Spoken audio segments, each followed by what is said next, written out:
Then there are 4 more books: Matthew, Mark, Luke, and John. And 2 other books, we don't know what their real names are, but they are ascribed as additional books. 22 books in all. So 15 books belong to Paul, who never saw Jesus Christ at all. The other 4 books, Matthew, Mark, Luke, and John, they come first in the New Testament, don't they? Matthew, Mark, Luke, and John are the first 4. But did you know that Matthew, Mark, Luke, and John, they wrote after Paul? Paul's books were written first, in the first 25 years.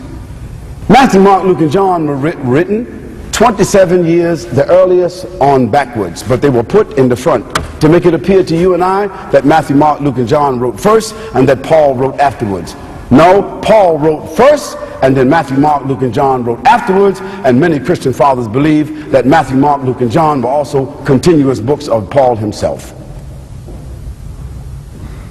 Why do they say that? Because Matthew, Mark, Luke, and John, all of them did not have last names.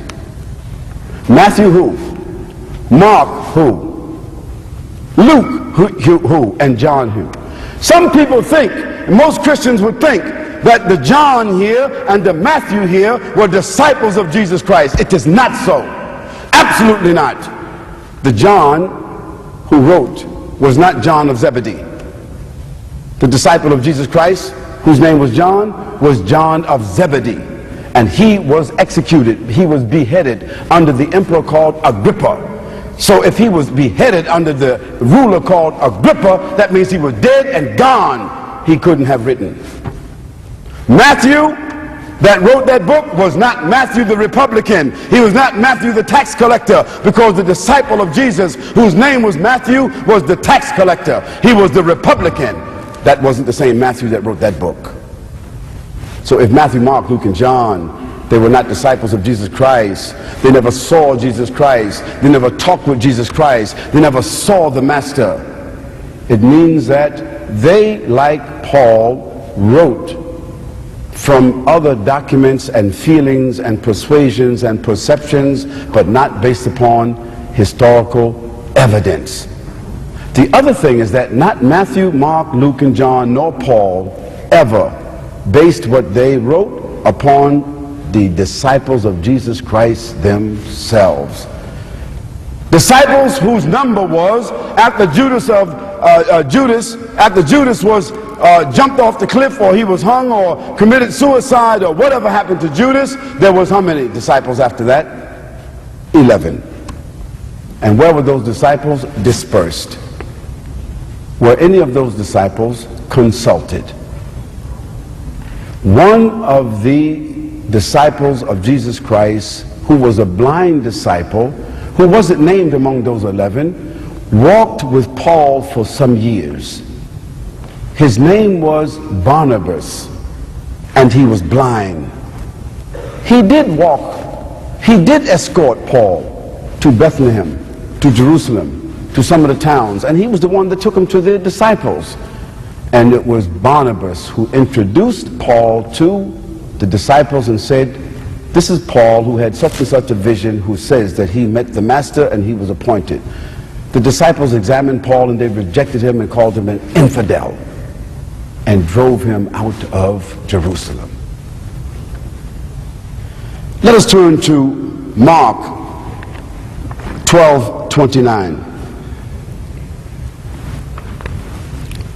Mark 12:29 says, the first of all of the commandments is, hear, O Israel, the Lord our God is one Lord. This is the speech of Jesus Christ himself. What did he say the first commandment is? The first of all the commandments is, hear, O Israel, the Lord our God is one.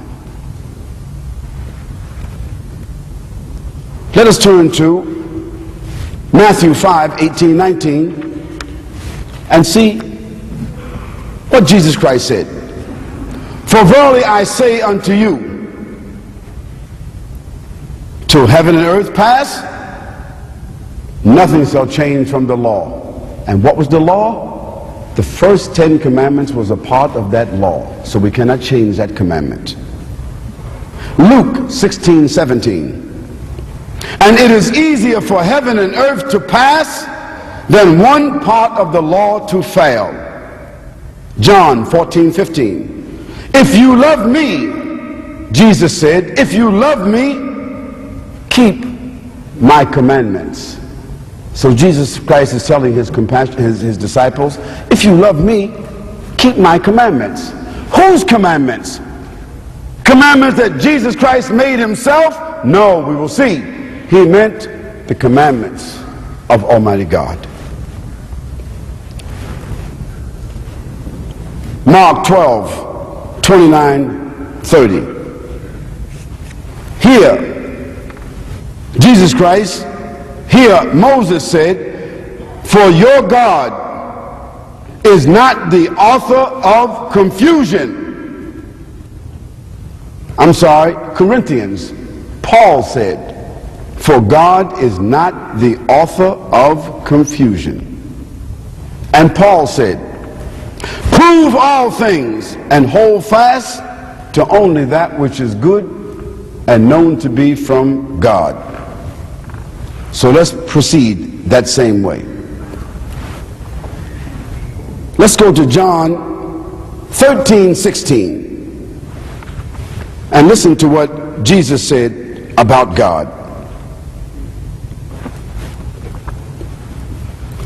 Verily, verily, I say unto you, the servant is not greater than his Lord, neither he that is sent greater than he that sent him. This is Jesus. This is what Jesus said.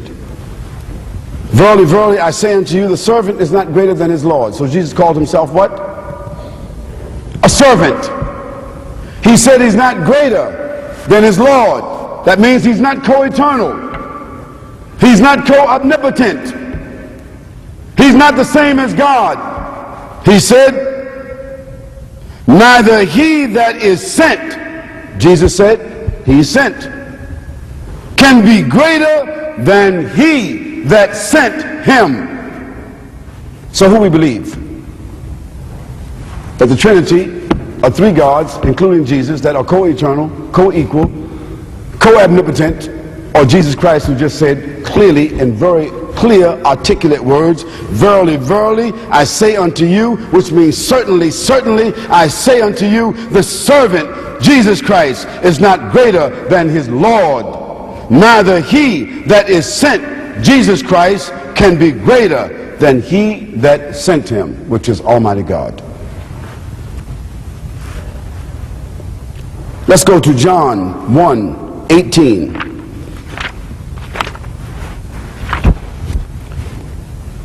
John 1:18, Jesus said, no man hath seen God at any time, nor has he seen his shape, nor has he heard his voice. And in case you didn't understand that, he came back again in John 4:12 and said again, no man hath seen God at any time, nor hath he seen his shape, nor heard his voice. Now I ask you, did the disciples, did they see Jesus Christ? Did they hear his voice? Did they see his shape? Of course they did. So if Jesus said clearly, no man has seen God at any time, then he's out of the picture. Because the disciples saw Jesus, Pontius Pilate saw Jesus, the people, they saw Jesus, the multitudes, they saw Jesus, they heard his voice, they saw his shape. So obviously Jesus denies clearly and categorically that he himself could be God. Either we believe what the Council of Nicaea said, based upon what Paul said, who never saw Jesus Christ, or we believe what Jesus Christ said himself. Let's go further. John 12:44.